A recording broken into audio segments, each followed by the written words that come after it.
बोलो कृष्ण कन्हैया लाल की जय। श्री गोवर्धन नाथ की, श्री गिरिराज धरण की जय। श्री वृंदावन बिहारी लाल की जय। ओम नमः पार्वतीपतये हर हर महादेव हर।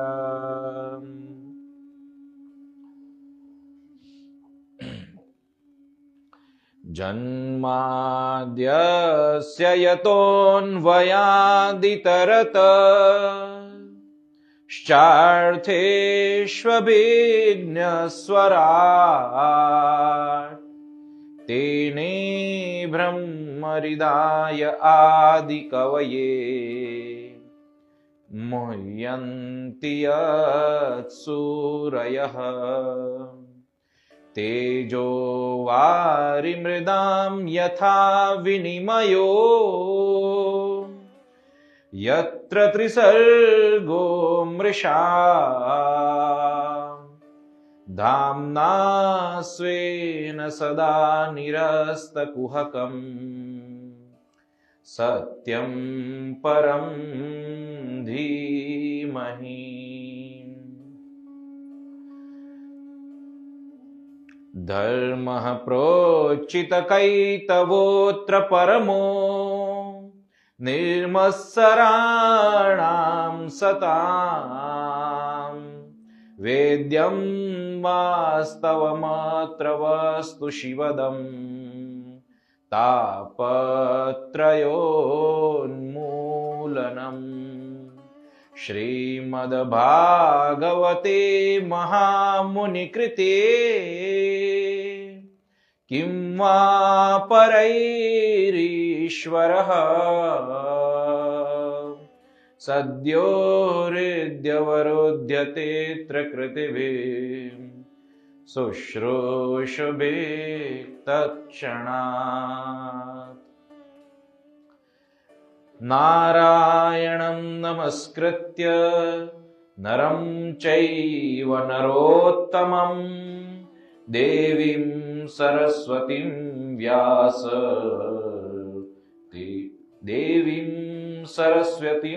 व्यास ततो जयमुदीरये।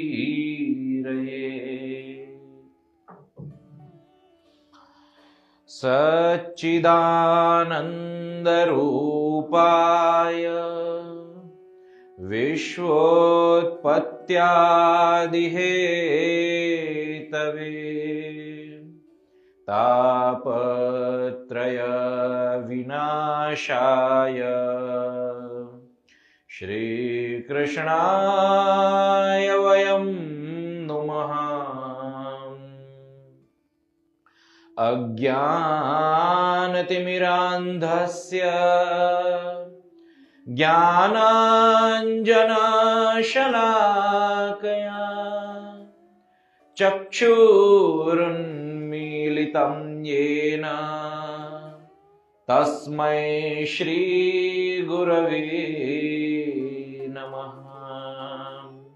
तस्मै श्रीगुरवे नमः। तस्मै श्रीगुरवे नमः।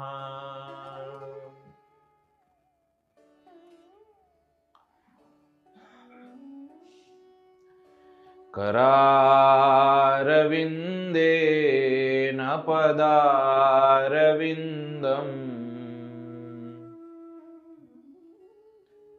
मुखारविन्दे विनिवेशयन्तम्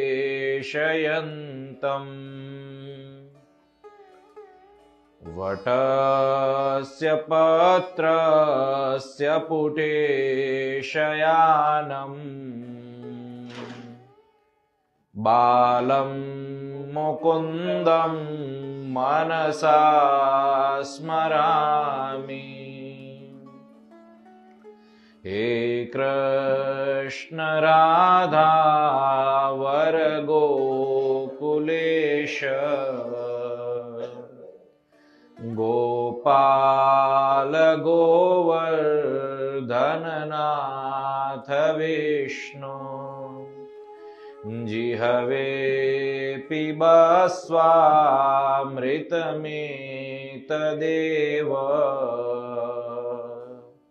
गोविन्द दामोदर माधवेति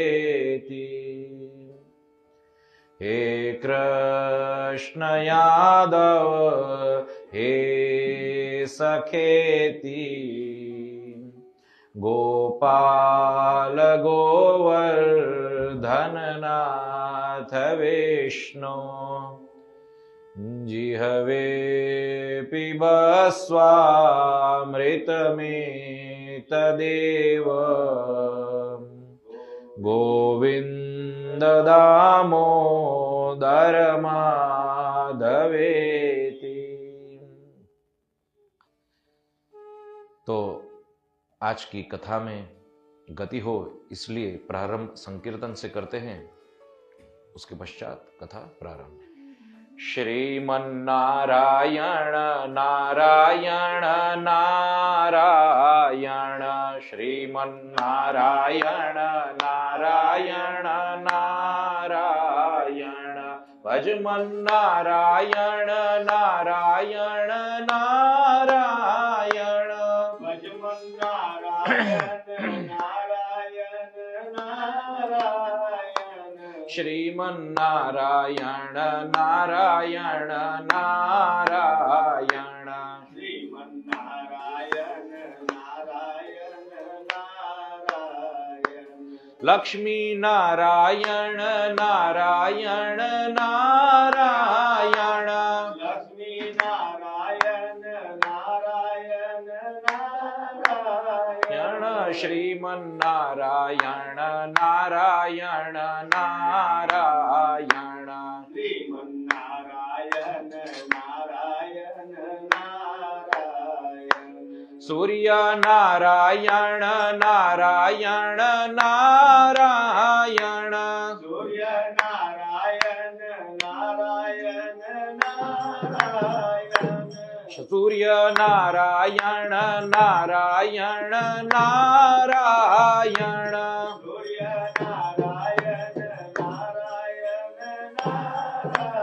नारायण हरि नारायण नारायण नारायण हरि नारायण नारायण नारायण कृष्ण नारायण नारायण नारायण कृष्ण नारायण नारायण नारायण कृष्ण नारायण नारायण नारायण कृष्ण नारायण नारायण नारायण राम नारायण नारायण नारायण राम नारायण नारायण नारायण बोलो कृष्ण कन्हैया लाल की जय। ये थोड़ा सा नीचे करो।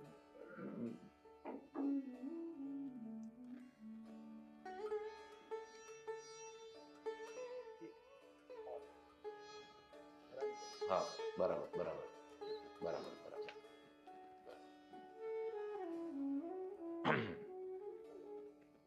तो आज हम चतुर्थ स्कंद में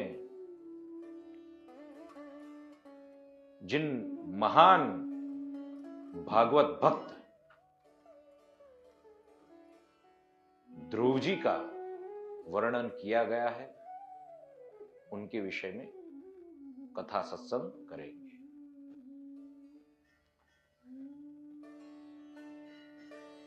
यहां विदुर जी एवं मैत्रेय ऋषि दोनों के बीच का जो संवाद है, ये संवाद का ही अंतर्गत स्वरूप है ध्रुव चरित्र।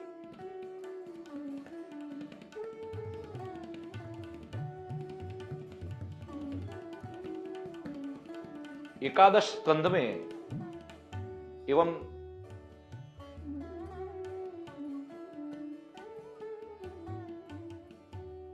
चतुर्थ स्कंद के प्रारंभ में भी यह वर्णन आता है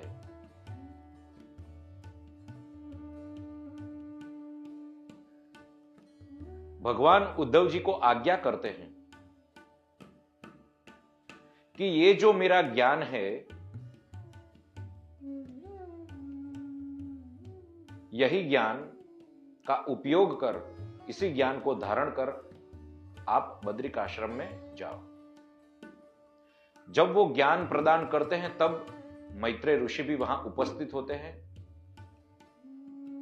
और उन्होंने विशेषतः विदुर जी के लिए मैत्रेय ऋषि को आज्ञा करी कि ये ज्ञान आप उनको भी प्रदान करना, और उसी आज्ञा का पालन करते हुए मैत्रेय ऋषि विदुर जी को ध्रुव की कथा भी सुना रहे हैं।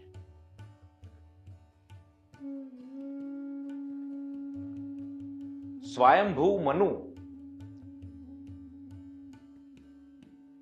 उनकी कुल 5 संतान थी। मनु एवं शत्रुपा जो है उनसे उत्पन्न 5 संतान, एक है प्रियव्रत,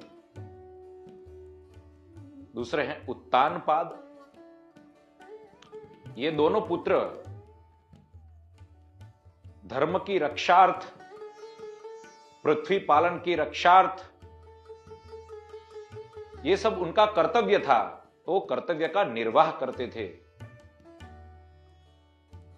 और बाकी की जो 3 संतान है वो कन्याएं हैं, आहुति, देवहुति और प्रसूति। तो यहां पे जो प्रियव्रत जी हैं उनको तो गृहस्थ सौंपा था और उत्तम गृहस्थ जीवन जी रहे थे।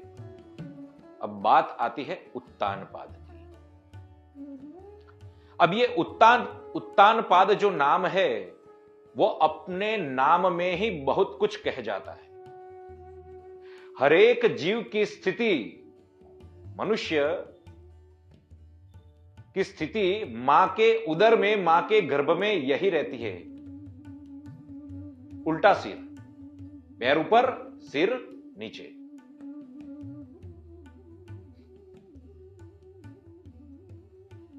यानी जीव कितना विवश है, अपने आप कुछ भी नहीं कर सकता। तृतीय स्कंद में कपिल देवहूति के संवाद में जीव स्तुति अंतर्गत इसका वर्णन किया गया है। अद्भुत वर्णन है यहां पे, लेकिन विषय थोड़ा अलग है। उस उत्तानपाद को 2 रानियां थी। एक का नाम था सुनीति, दूसरी का सुरुचि। आप सभी लोग जानते हैं। अब देखो, बात में ही मर्म छुपा हुआ है। हरेक मनुष्य के जीवन में 2 मार्ग होते हैं। उसको चुनने के लिए, उसको तय करने के लिए भगवान ने उसके सामने 2 मार्ग रखे हैं। एक है नीति के पर चलना और एक है अपनी रुचि पर चलना। वेदों में उसका वर्णन श्रेयस्कर और प्रेयस्कर इस तरह से कहा गया। सुनीति का अर्थ समझ लो, श्रेयस्कर अर्थात कल्याणकारी, और सुरुचि का अर्थ समझ लो प्रेयस्कर, यानी जो अपने को प्रिय है। मनुष्य स्वच्छंद होता है, जीव स्वच्छंद होता है। स्वच्छंद अर्थात जो अपने आप को सही लगे वो करने वाला। महापुरुषों की, भगवान की आज्ञा लिए बिना जो कर्म करता है उसे स्वच्छंदता कहते हैं। शास्त्रों में जिस तरह से बताया गया है उसके विपरीत जाकर जो कर्म करते हैं वो प्राणी स्वच्छंद कहा जाता है।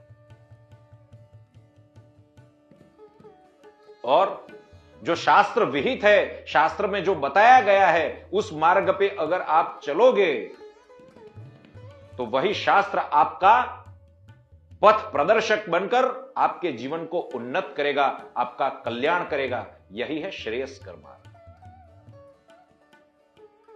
इसलिए कहते हैं नीति पर चलो।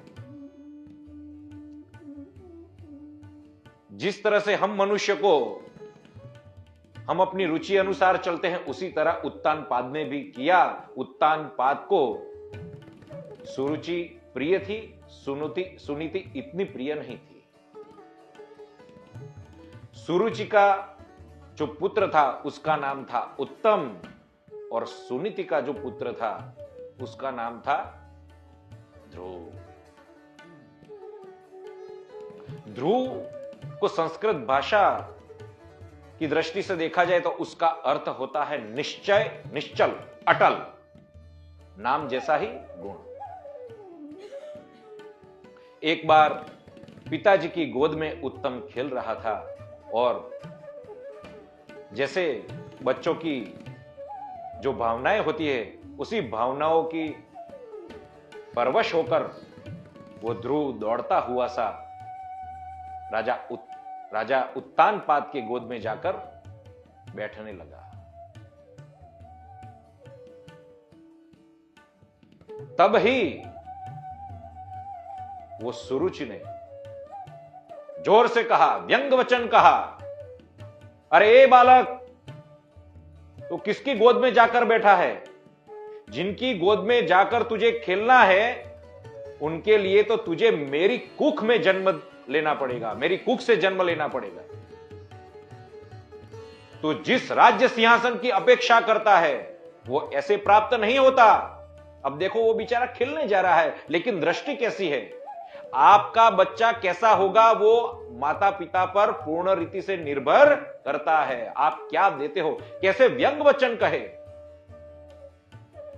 यहां राज्य सिंहासन की बात कहां आ गई? लेकिन बचपन से ही तैयार इसी दृष्टि से करते हैं बालकों को। प्रतियोगिता, अरे भाई, आप प्रतियोगिता के लिए, स्पर्धा के लिए थोड़ा जीवन जी रहे हैं। मां के, सौतेली मां के व्यंग वचन ने ध्रुव का हृदय विदीर्ण कर दिया। जैसे किसी डंडे से सांप को मारे और वो सांप फुफकार लगाकर क्रोधित हो, उसी तरह से ध्रुव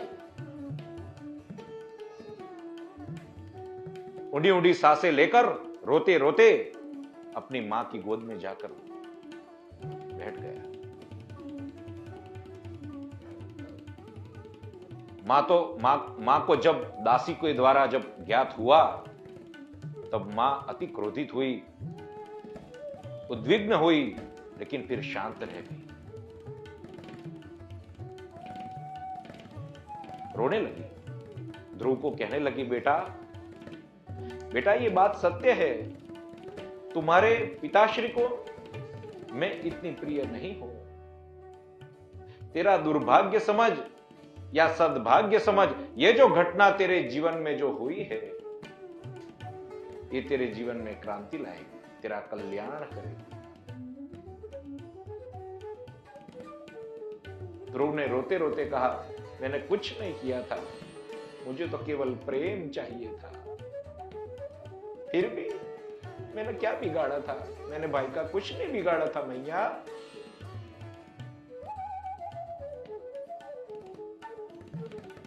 मां कह रही है, बेटा चिंता मत कर,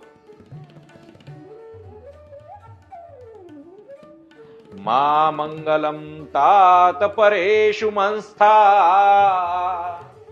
भुंक्ते जनो यत् पर दुःखदस्त।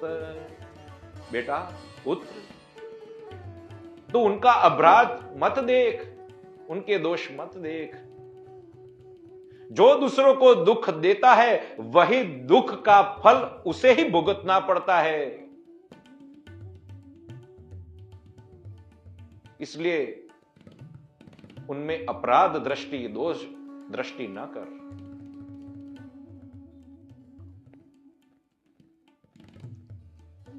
ध्रुव ने कहा, क्या करूं मैया? कहा, अनन्य भावे निज धर्म भाविते मनस्य वस्थाप्य भजस्व पुरुषम। अब ये देखो, इसकी जगह दूसरी मां होती तो ये कहती, जा बेटा बाप से झगड़ा कर, कुछ ना कुछ कर। लेकिन यहां पे ऐसा कुछ नहीं कहा। कितना गंभीर उपदेश दिया। भारत की माता माता नहीं होती, भारत की माता सिंपल माता नहीं होती। सुनीति ने अंत में जगत माता, जिनको जगत माता कह सके,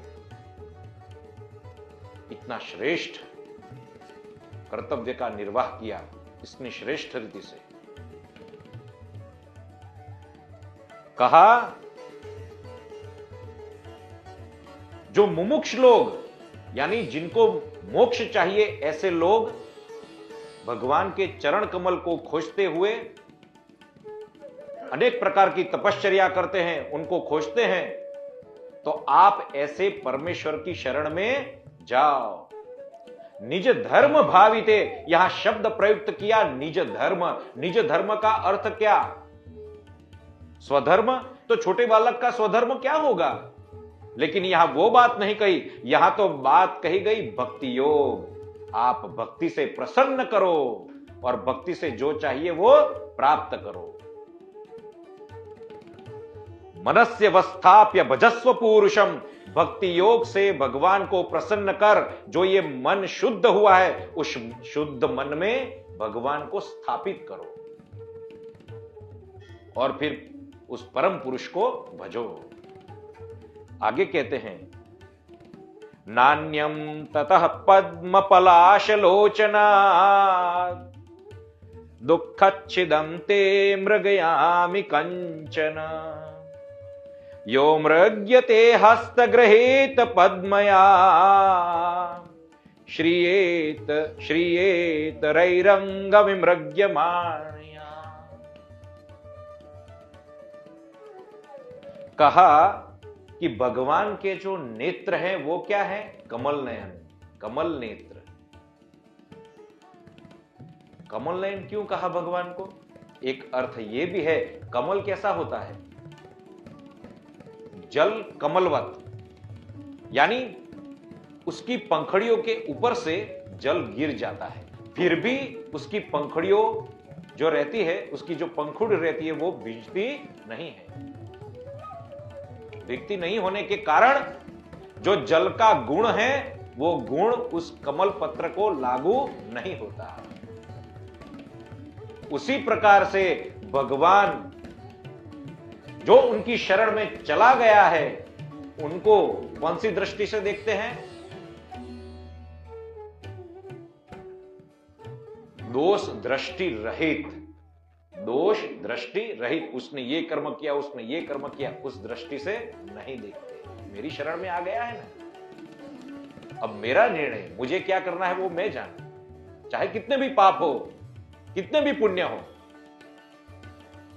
और उसी परमात्मा को अन्य देवता लोग खोजते हैं, और वो उसी परमात्मा को अन्य देवता लोग भी खोजते हैं, ब्रह्मादि देव। लेकिन ये ब्रह्मादि देव जो है, कहते हैं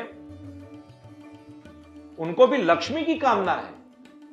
लेकिन ये जो लक्ष्मी जी है, वो स्वयं हाथ में पद्म यानी कमल धारण करके भगवान को खोजते हैं। यहां पद्म जो है वो दीपक का काम करता है। दीपक के, पद्म रूपी दीपक के प्रकाश में भगवान को खोजते हुए लक्ष्मी जी, उसी लक्ष्मी जी को खोजते हुए ब्रह्मादि देवता। कहने का तात्पर्य, ये उत्तान पाद की जो लक्ष्मी है, वो राज्य लक्ष्मी है। ये लक्ष्मी भी किनके हाथ में है? नारायण के वक्षस्थल में, नारायण के चरण कमल में लक्ष्मी जी विराजमान है। तो लक्ष्मी जी स्वयं नारायण को ढूंढती है। तो आप किनकी शरण में जाओ? नारायण की शरण में जाओ।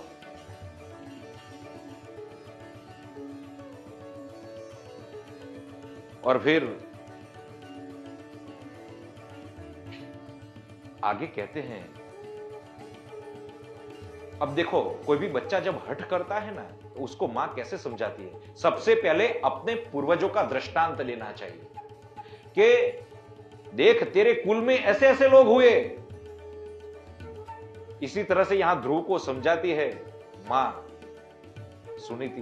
कहती है तेरे प्रपितामह यानी तेरे परदादा जो ब्रह्मा जी है, ब्रह्मा जी ने भगवान के चरणारविंद का ध्यान करते हुए ब्रह्मपद को प्राप्त कर लिया, तपस्या करके ब्रह्मपद को प्राप्त कर लिया। तेरे दादा यानी स्वयंभू मनु, उन्होंने अनेक प्रकार के यज्ञ किए और लौकिक, अलौकिक एवं मोक्ष सुख भी प्राप्त किया। तो आप इनके पथ पर चले।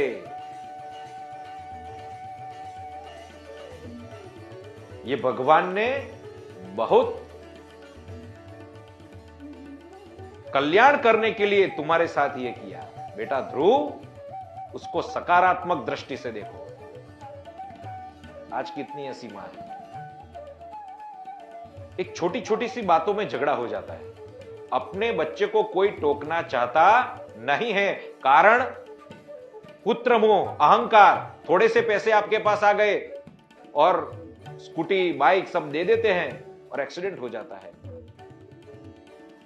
कितने महंगे महंगे खिलौने देते हैं, बचपन से ही वो खिलौने में वो खेलता रहता है, फिर आगे आगे जाकर उसका मोह नहीं छूटता और फिर बड़ी बड़ी गाड़ियां मांगता है। बचपन से अध्यात्म ज्ञान देना चाहिए। भारत, भा यानी अध्यात्म, रत यानी रमण करना। अध्यात्म में रमण करने वाले लोगों का यह देश है भारत। तो अब ध्रुव जी तो माता जी को प्रणाम करके वन में चल पड़े। अब ये 5 साल का छोटा सा बालक और नारद जी को ज्ञात हुआ, और नारद जी ठहरे संत, और संत का हृदय कैसा होता है? संत हृदय नवनीत समाना, संत हृदय नवनीत समाना, संत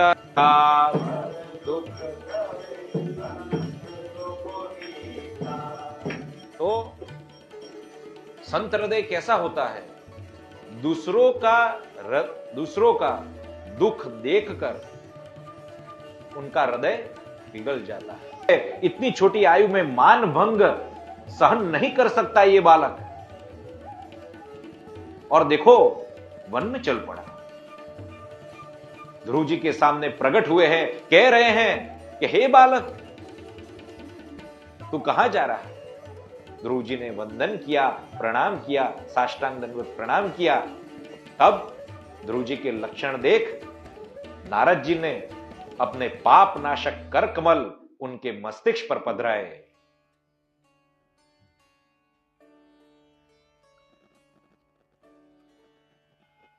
ध्रुव जी को कहा, बेटा, हे पुत्र,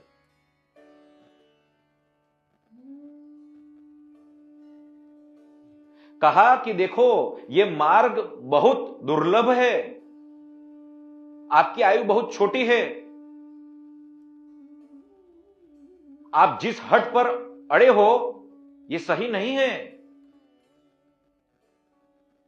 मनुष्य को अपने कर्म के अनुसार, कहा कि अपने से जो अधिक गुणवान है उन लोगों का तो आदर सत्कार करना चाहिए, अपने समान जो गुणवान है उनसे मैत्री करना चाहिए, और अपने से जो हीन है, गुणों से हीन है, उनको दया की दृष्टि से देखना चाहिए। और ऐसे करने से आप के जीवन में जितने भी दुख आए हैं ये सब दुख चले जाएंगे। द्वेष बहुत बड़ा कारण होता है, द्वेष बहुत बड़ा कारण होता है। अन्य लोगों की उन्नति देखकर मन में द्वेष उत्पन्न होता है, और ये द्वेष, राग, द्वेष, ये सब दूसरों के गुण दोष देखना, ये सब अपनी दृष्टि में कब नहीं होता? जब भगवान की कृपा होती है तब। अन्यथा तो मनुष्य गुण दोष देखकर ही जीवन व्यतीत करता है और भगवत प्राप्ति का अवसर चला जाता है।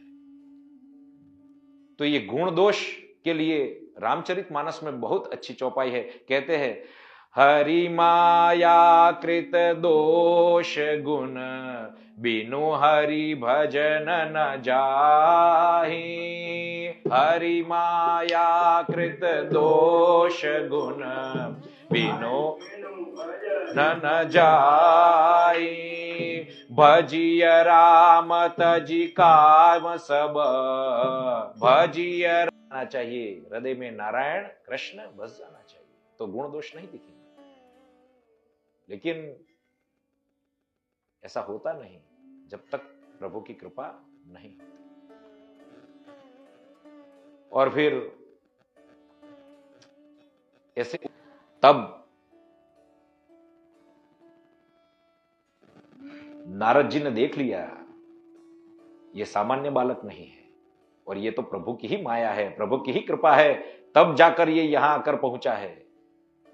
संत लोग, गुरुजन लोग, महापुरुष लोग पहले परीक्षा लेते हैं, ये देखते हैं कि ये जिस मार्ग को मैं बताने वाला हूं, दिखलाने वाला हूं, उसके लिए योग्य है कि नहीं। इसलिए पहले ऐसे सामान्य वचन कह दिए, भाई चले जा वापस। लेकिन वो नहीं गया, कहा तो नहीं मुझे तो ये चाहिए ही। तब जाकर उपदेश किया। आजकल गुरु लोग क्या करते हैं, ऐसे ही उपदेश दे रहे हैं बिना योग्यता के, और फिर गुरु शिष्य की महिमा वहां समाप्त हो जाती। कई लोग ऐसे मंत्र लेकर चले तो जाते हैं, गुरु जी ने जो बताया वो कभी करते नहीं, फल की प्राप्ति नहीं होती और फिर गुरु में अश्रद्धा उत्पन्न होती है। इसलिए बिना योग्यता, बिना परीक्षा लिए श्रेष्ठ गुरुजन, श्रेष्ठ महापुरुष कभी भी दीक्षा ये सब नहीं देते। तो कहा कि धर्मार्थ काम मोक्षाख्यम य इच्छेच्छ्रेय आत्मनः, एकमेव हरेस्तत्र कारणम पाद सेवनम। जिस मनुष्य को धर्म, अर्थ, काम और मोक्ष ये चार पुरुषार्थ की प्राप्ति करनी हो, उनको तो भगवान के चरणारविंद का सेवन करना ही चाहिए और वही एकमात्र साधन है।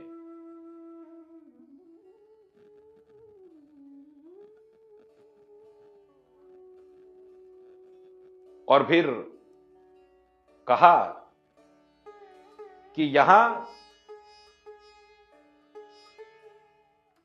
यमुना तट है, मधुवन क्षेत्र, वहां पे आप जाओ।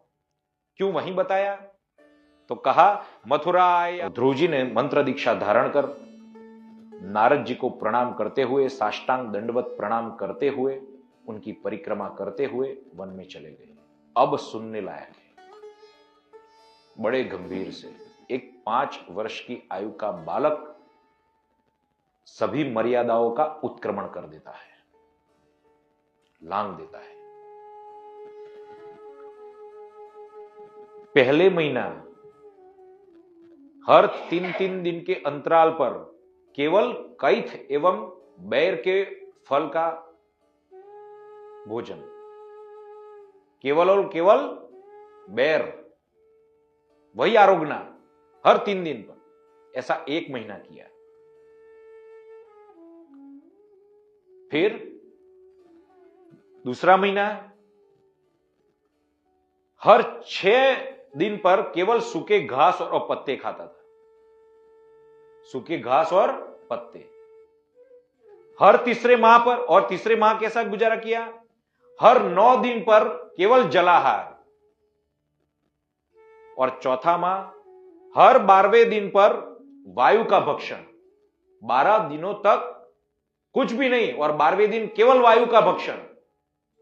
और 5वां महीना एक पैर पृथ्वी पर रखकर अडिग हो गया।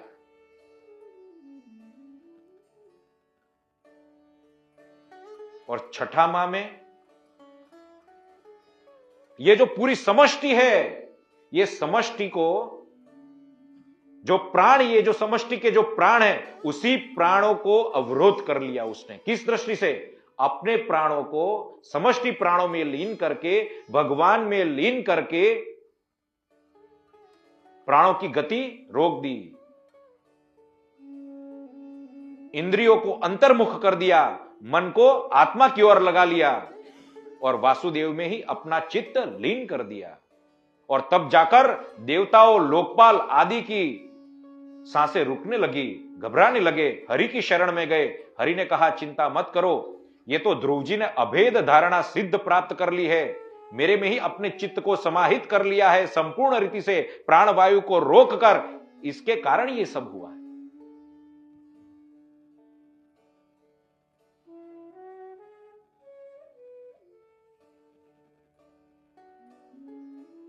फिर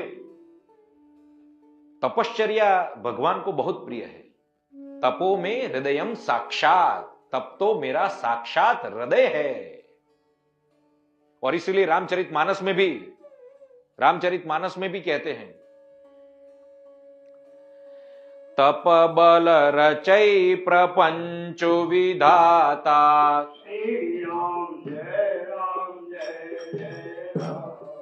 तप बल रचै प्रपंच विधाता,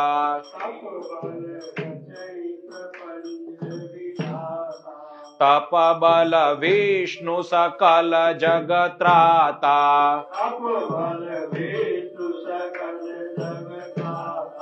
तप बल शंभु करहि संगारा,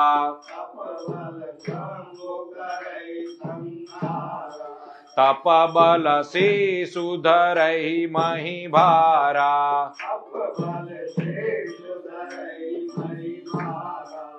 कहते हैं कि ये तप के बल पर ही मैं सृष्टि का सर्जन, पालन और संहार करता हूं। तो तब से तो बहुत प्रसन्न हो गए और श्री हरि साक्षात प्रकट हुए। और जैसे ही प्रकट हुए तो अपने हृदय में जो भगवान का स्वरूप विराजमान था, उस स्वरूप को जैसे अदृश्य होते हुए देखा और ध्रुव का तप छूटा और नेत्र खुले तो सामने साक्षात चतुर्भुज स्वरूप शंख चक्र गदा पद्म धारण किए हुए हैं और जिन्होंने वनमाला धारण करी है, कवच, कुंडल, बाजूबंद, नुपुर और ऐसे राते राते अधर, सुहावने कपोल, अलकावली और प्रभु का ये जो आकर्षित करने वाला जो श्री अंग है, उसको देखकर ध्रुव प्रसन्न हो गया, गदगद हो गया, साष्टांग दंडवत प्रणाम किए और अपने नेत्र से जाने वो संपूर्ण रूप से अपने नेत्रों में समाविष्ट करना चाहता हो, मुख से चुम्बन करना चाहता हो। बेचारा छोटा सा बालक निर्दोष भोला भाला हाथ जोड़कर भगवान के समीप वहां पे जाके खड़ा हो गया।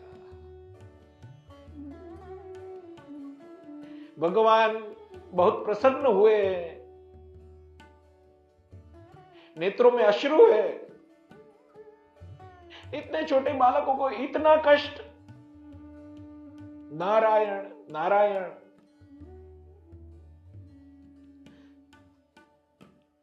ध्रुव जी बहुत छोटे थे, बहुत भोले थे, कोई शिक्षा प्राप्त नहीं की थी। भगवान की स्तुति किस दृष्टि से करूं, कैसे करूं, मेरे पास तो कोई शब्द नहीं है। भगवान जान गए। भगवान ने अपने श्री हस्त में रहा जो शंख है, जो स्वयं वेद का स्वरूप है, उसको कपोल जीवयत्यखिल शक्तिधरः स्वधाम्ना संजीवयत्यखिल शक्तिधरः